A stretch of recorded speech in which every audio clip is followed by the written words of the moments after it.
Dear guests, please accept our greetings, take your seats now, and please turn your microphones off.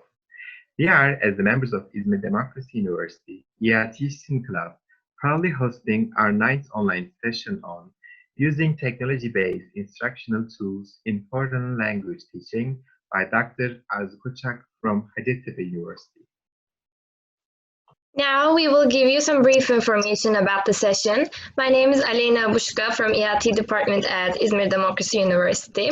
The moderator is Dr. NURDAN, who is also our academic advisor at ELT department. The session is about 20 or 25 minutes long, and the QA sessions will be held by QA managers, me and DENİZ.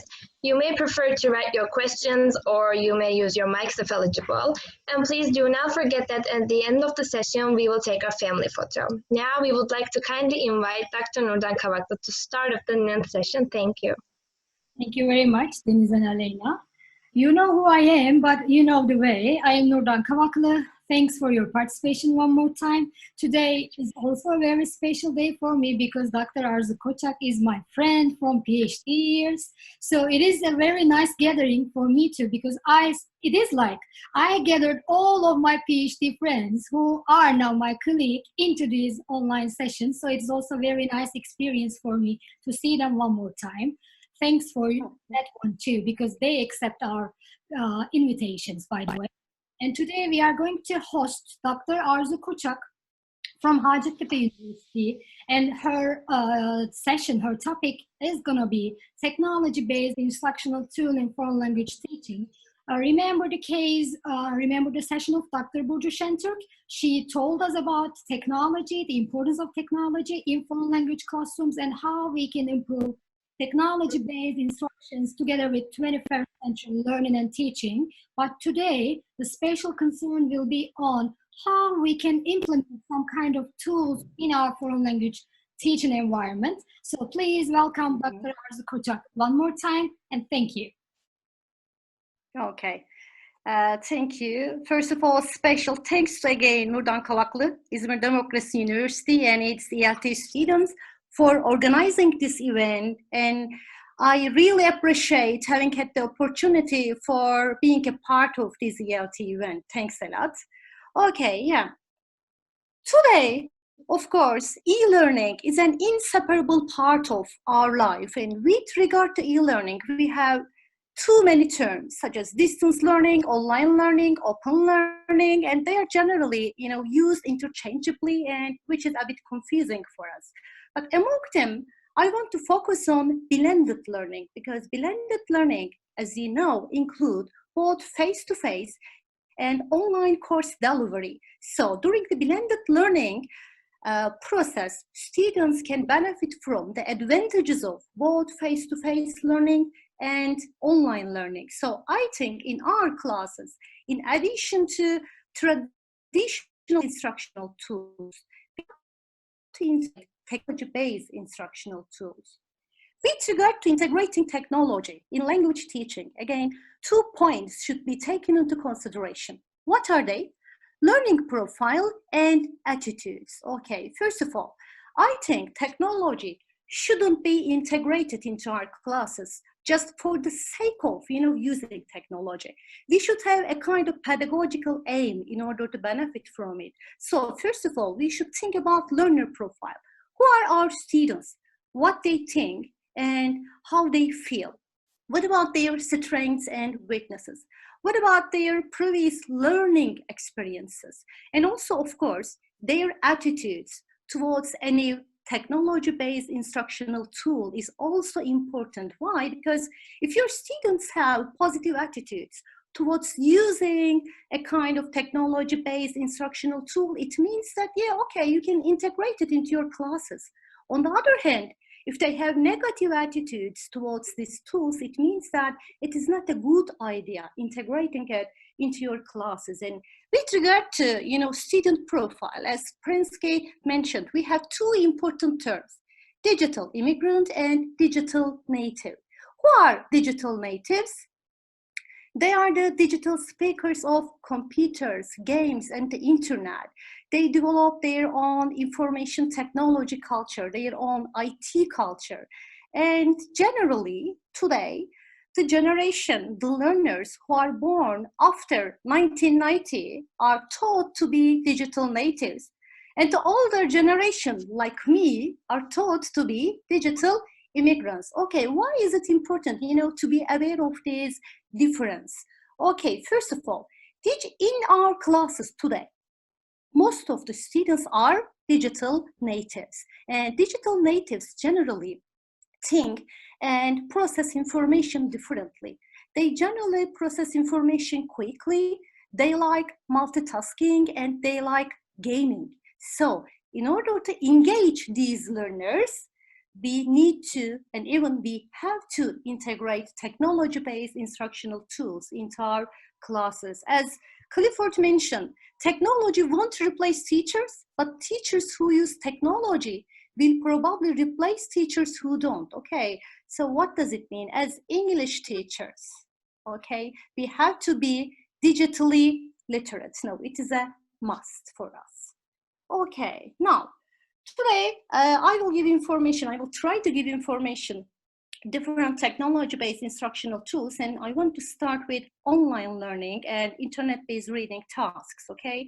Of course, internet provides us with a variety of resources, ranging from World Wide Web pages for teachers to websites and other internet resources that broadcast students' work to develop our students' reading skills. Okay, what about their attitudes? What about students' and teachers' attitudes towards online reading or using internet resources to develop our students' reading skills? Okay, the previous research indicates that both teachers and students have positive attitudes towards using internet resources to develop our students' reading skills. So it means that, okay, we can integrate them into our EFL classes. For my MA study, I have carried out a study investigating both students' and teachers' attitudes towards online reading.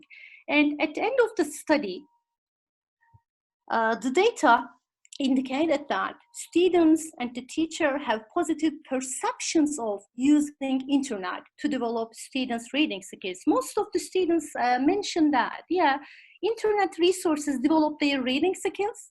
It increased their motivation and interest to read more. It offers a wide range of English reading materials on different topics, and it presents detailed information on specific topics. It enables them, it is hypermedia context to learning vocabulary and structures. Also, it enables them to use different reading skills, strategies such as skimming, scanning, etc. And I think the most important one is that students think that internet provides a more enjoyable, interesting, and motivating atmosphere to read than printed text. Okay. Now, I want to talk about 3 approaches to internet-based reading tasks: teacher-facilitated and learner-determined one. Before integrating or designing these kind of internet-based reading tasks, again, we should think about the teacher's pedagogical aim, the teacher's technological expertise, and also, of course, our students' proficiency level. I want to start with teacher-determined internet-based reading tasks. Okay, as an EFL teacher, if you want to design teacher-determined internet-based reading tasks, first of all, you should select a reading material from internet-based resources or other resources, but it's a good idea, to choose an authentic cultural text. Later, like we do, while designing a traditional text-based reading task, we prepare some follow-up reading comprehension questions, vocabulary questions, and later we make the task available online through generally using our web page. Of course, the level of the text should be arranged according to the level of the students, and through the text we generally provide guidance. And in this kind of tasks, our aim is to develop our students' reading skills through focusing on textual, linguistic, and cultural elements. That's important. Now, I want to share, one of the tasks I have prepared with you. Where is it? Okay, yeah. This is a sample for a teacher-determined internet-based reading task that I study for my MA study again. Okay, first of all, I found an authentic text about English language because my students were philology students and they would study English culture and literature.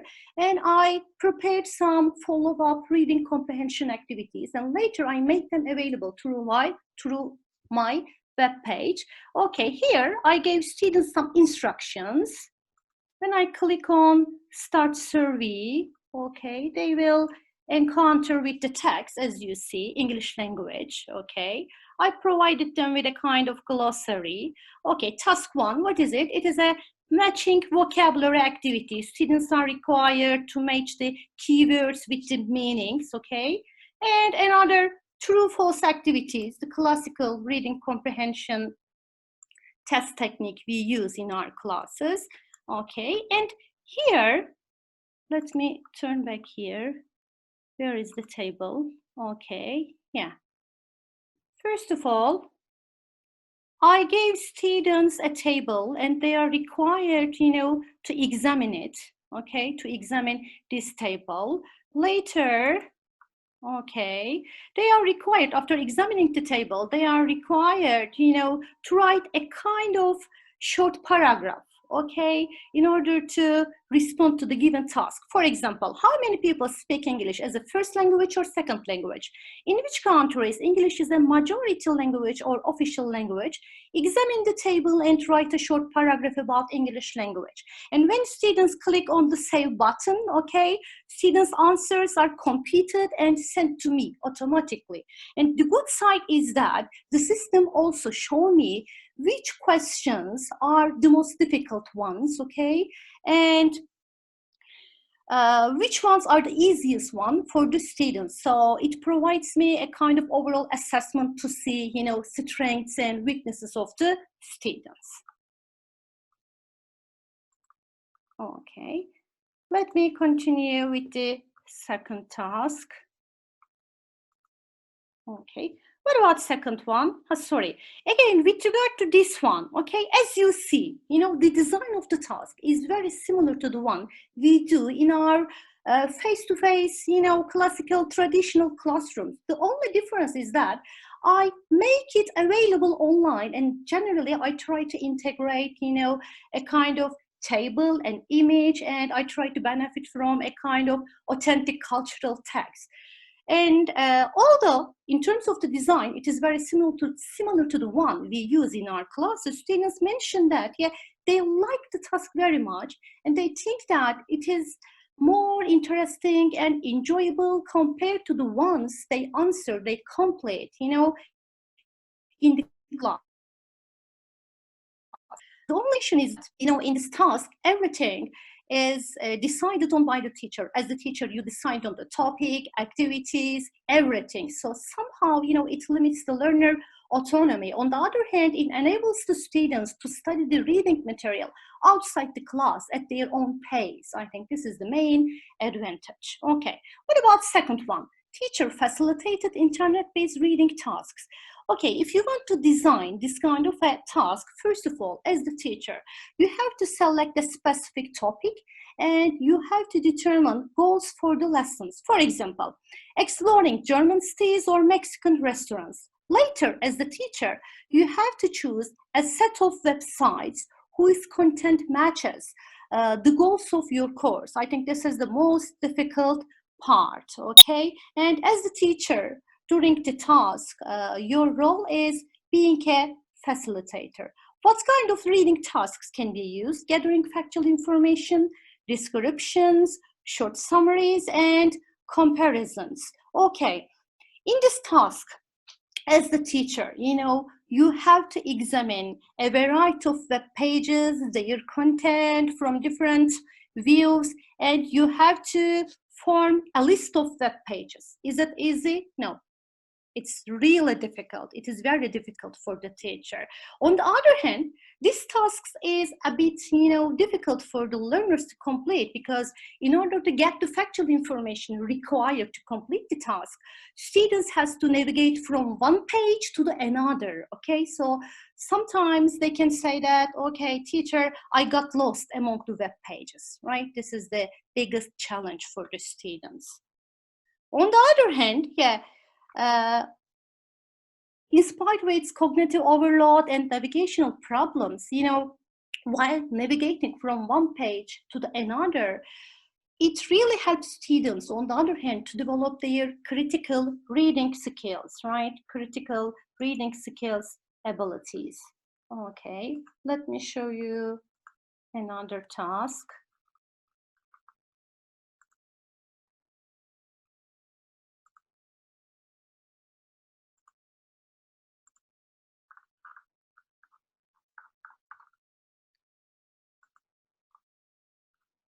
Okay, this one, yeah. Okay, let's look all together. This is a good sample for teacher-facilitated reading task. Visit one of the following cities and fill out the charts below, working in pairs. Please write advantages and disadvantages for each part. The list of the websites that you will visit are given below. Okay, when finished, print out your answers. If you want, you can give the students, the print of the table exercise if you want. As I do, you can make it available again on the internet. When students click on start survey, okay, as you see, they have to write the name of the city and some required information, sports, shopping, hotels, etc. Again, when they click on the same button, okay, I get the answers. Okay, and last one, learner-determined internet-based reading tasks. Okay, yeah. If you want to design a learner-determined internet-based reading tasks, all the responsibility should belong to the students. I mean, students will decide on the topic, they will decide on the reading material they will read, and they will decide on the way through which they will explore the readings. Okay, so it enables students to be autonomous because students decide on everything, the goals, the process, the product. At the end, students can be required to provide you with a kind of end product.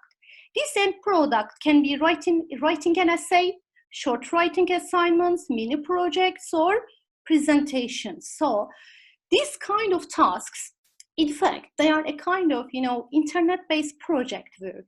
Okay, they enable students to develop their analytical and interpretive skills of cultural readings and text. Okay. And yeah, again, I want to show you, another sample for student-determined approach. Work in small groups for a mini project. Determine a real word topic. Determine reading materials from the internet-based resources because as a teacher, I am trying to motivate them for online learning. Determine the way you go about exploring the readings and make a short presentation in the class, a 5-minute presentation. I generally integrate this task into my classes, okay? And it generally works well because they like doing this kind of things as it provides students with learner autonomy. With regard to technological issues, I think in order to design this kind of, internet-based reading tasks as teachers, you do not have to on advanced computer or internet operating skills. In order to make the task online, maybe you may need some technological help, but apart from that, as you see, it is very easy to design and make them available for the students. But on the other hand, is it time consuming? Yeah, it is very time consuming and challenging for the teacher. Okay, now I want to continue with corpus-based vocabulary activities. Okay, first of all, let's start with corpus. What is corpus?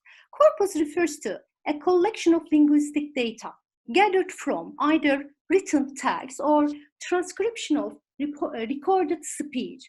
Okay, so the main purpose of corpus is to verify a hypothesis about language. One of my professors from Beacon University used to say that, you know, corpus, corpora, they are like native speakers in your computers.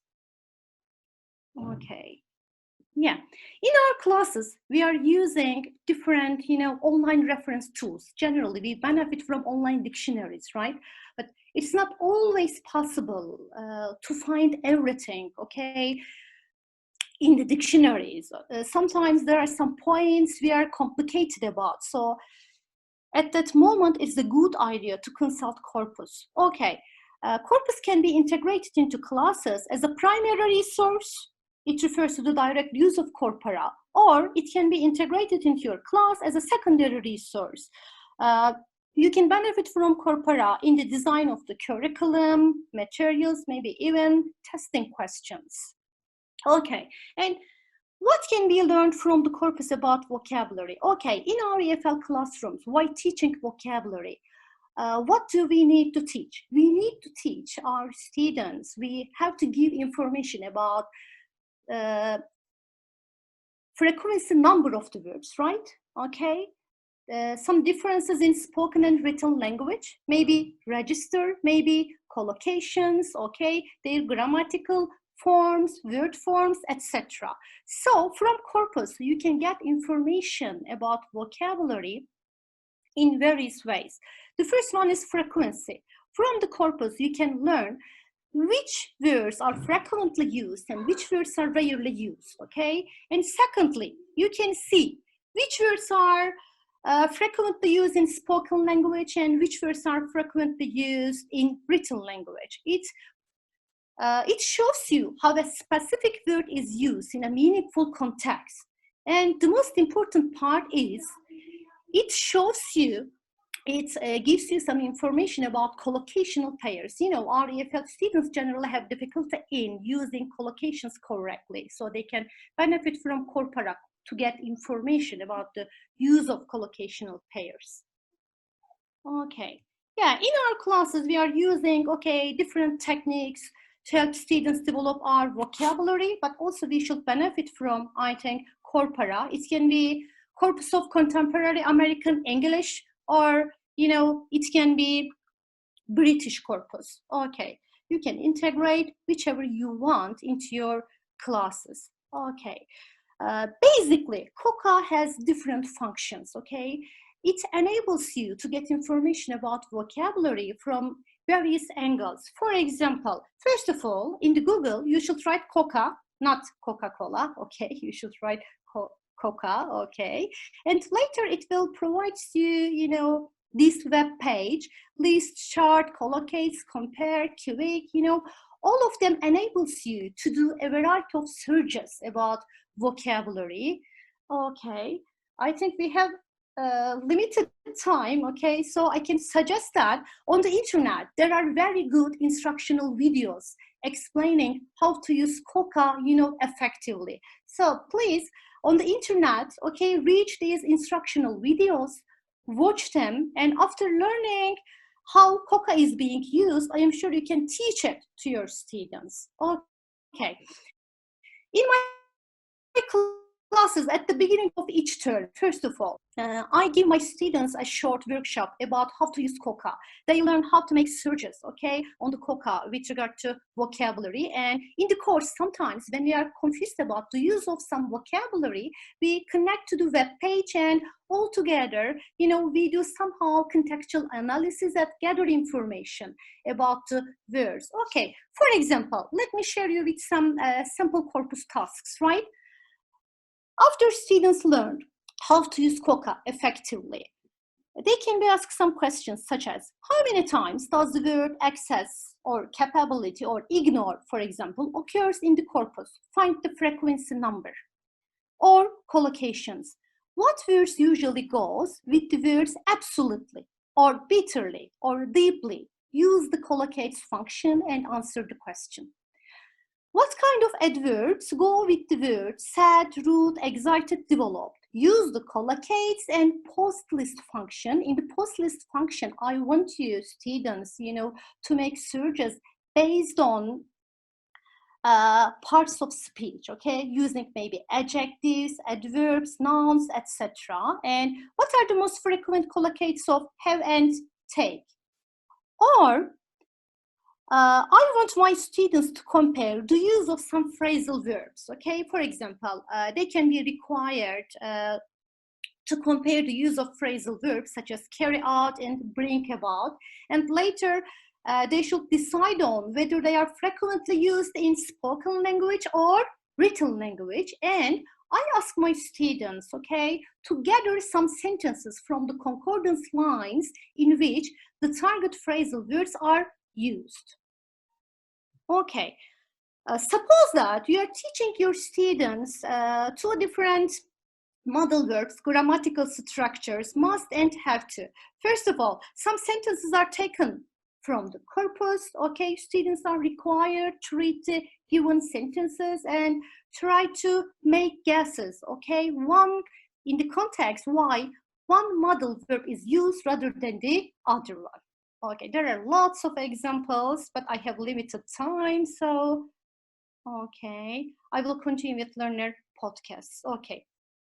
In our classes, we are making an effort in order to develop our students' speaking skills, but unfortunately, in Turkish EFL context, developing speaking skills is very difficult, both for the students and the teachers. You know, our students generally say, yeah, teacher, I can understand you, but I cannot talk. Why? Because they are living in a non-speaking target community and they don't have much opportunity to be exposed to the target language. So I think benefiting from learner podcast is a good idea to provide students with an opportunity to be able to speak out of the class. What's a podcast? A podcast is an audio or video file that is broadcast via the internet and can be downloaded to computer or a mobile device such as MP3 player for listening and viewing. Okay, in our classes, we can benefit from EFL, ESL podcasts like the ones in the British Council's webpage, or students can be required to create their own podcast.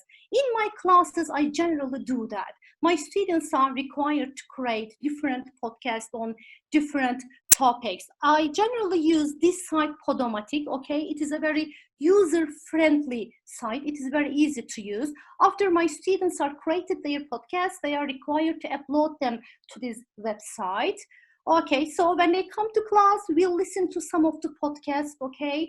We discuss about the content, okay? We discuss about not students, you know, performance, but we discuss about the points being discussed in the podcast during the discussion period. For example, generally, I want my students to create podcasts in pairs. I divide them into pairs and they are required to discuss on a specific topic.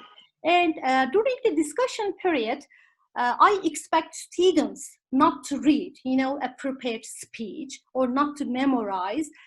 They should speak simultaneously. Of course, before the podcast, you know, they can be allowed to make a kind of search, but during the speech, I want to see the flow of the speech, okay? And of course, they can prepare some podcast individually, formative speech or say speech, but the most beneficial one is students should be required, you know, carry out a kind of discussion with a pair through using some speaking expressions. Okay, and lastly, what about wikis? A wiki is a kind of public website which allows the visitors to add something, delete some information, and change the information. And it encourages collaborative work. You can also integrate them into your classes. How? For example, in my classes, I generally find, you know, some information about a famous person, okay? And I changed the information related to him or her. I use some humorous information instead of factual information. Students are required to do a kind of survey again on the internet, find out the factual information and correct the false ones. Again, in this way, I try to motivate my students, you know, for online reading, because I believe that hypermedia, I mean nonlinear structure of the internet, helps our students to develop their critical reading skills, because they encounter with some complicated grammar structures, the vocabulary they have never encountered before. So they need main advantage. Okay, yeah. In fact, I have lots of things to share. Okay, if you want to communicate with me and ask some questions, okay, these are my mail addresses. You can send your questions. Yeah, thank you. Hello, Arzu. How are you? Sorry, I couldn't hear. Hello, Arzu. Hello? Can you hear me? Yeah, now I am hearing you. How are you? Fine. To whom am I talking? I cannot see from the screen. Sorry. I was your teacher at high school, Süleyman. Okay, Süleyman Nalbant. Hi. Right, hocam? Okay. Bye. Hi. Okay, I'm very Nice to glad see you hear your here. voice. Okay, thanks to you, my dear Thank you. teacher. You know, We are not thanks only offering e-talk series, we also try to engage your previous teachers with yeah, it's a very good surprise. Okay, very good surprise. Okay. Hocam, Nice to see you here in these here. places. Thank Okay, you very much, Hocam, but we need to take a family photo because we are running out of time. Maybe we can talk later if you give us the Okay. time. Thanks for your Okay. participation, by the way. Thank Can I you. have a question from Indonesia? Okay, thanks a lot. Can I have questions for ARZU? Yes, of course, but could you please wait a little bit so that we can take a family photo, then you can ask your question then, okay? Okay. I have a questions, ARZU, for your presentation. But first of all, it's nice presentations. My question is in the context of Indonesia. We are come from the low learners and low motivation in reading. So how we engage with the reading through internet, and how make can attract their attentions and boost their motivations in reading. Thank you. Dr. Arzu, Okay. could you please wait so that we can take the photo first, then you can give the answer. Sure. We just have 3 minutes, okay? Okay. Thank you very much. Sure. So, please stop sharing your desktop so that we can see all of the faces. Could you please stop sharing? Dr. Arzu? Can you hear me? Yeah. Could you Yes, please, stop sharing. please stop sharing? Okay. Can I answer his question? No. Could you please stop sharing your desktop first? Oh, sorry. Okay, now I'm going to take a photo. So take your seat and smile. Please, one more time.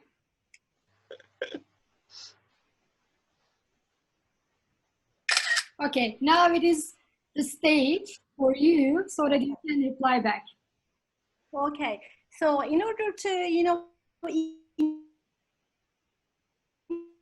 your skills for further learning, you can prepare some reading tasks, the ones that we do in our traditional classrooms, but you should decide on the text, okay, according to your students' interests and level. Later, when you make it available online, believe me, even it is the same thing, we do in our traditional classrooms. They like, online reading. They like completing the tasks online. Try it. Yeah, okay. Thank you. You're welcome. Greetings from Turkey to Indonesia. Thanks for your participation. You are coming all the time. I know you. Thank you. Yeah, thank you, NURDAN. For your further questions, please email to Dr. ARZU KOÇAK because we are running out of time. So thank you one more time for joining us and sharing our excitement today. Our special thanks go to Dr. ARZU KOÇAK and hope to see you again. Please follow us on Instagram @EAT for the updates. Bye for now. We just have less than a minute, so it is for us to close the session right now. Could you please send your questions by email to Dr. ARZU because, you know, we are just running out of time. One more time, thank you, my dear friend, my dear colleague, Dr. ARZU KOÇAK from HACETTEPE University for this very fruitful session. At least we learn how to integrate technology-based learning into our classes by your examples. Thank you very much. Hope to see you soon. Thank you. See you then. Bye-bye.